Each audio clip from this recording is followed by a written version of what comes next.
Hi guys, today I'm going to be taking you through the correct way to format your SD card using Windows 11.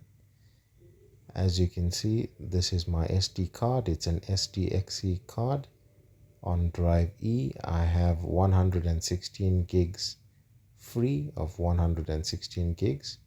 I've loaded some content on for you guys to show you it's empty after the format.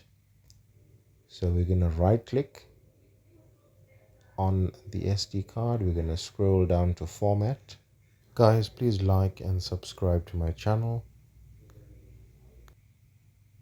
The drive capacity is 116 gigs. On your file system, you have two options. NTFS, which is compatible to mostly Windows, and I've listed them for you there. Make sure you read those.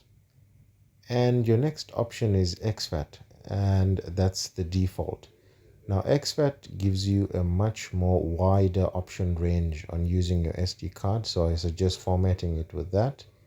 You can use it on your TVs, your cell phones, recorders, cameras, as well as your laptops. So that's a much more wider range in compatibility. So today we're going to be using exFAT. Your allocation drive, there's many options. However, I suggest leaving it on default. It's much more safer. Volume label, you can put in any unique name that you'd like that is exclusive to your brand. So as you can see, there's a tab for quick format.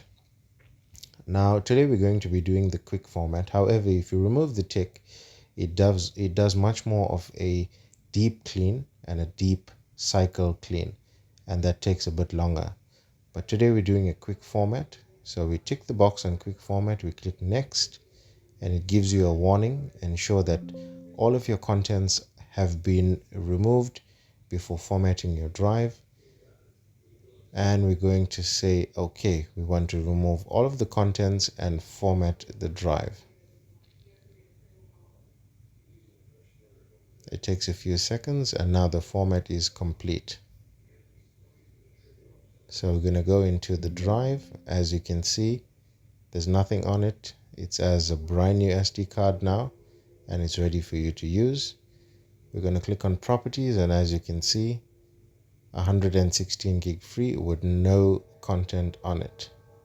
Your drive allocation size has been defaulted to the correct operating size.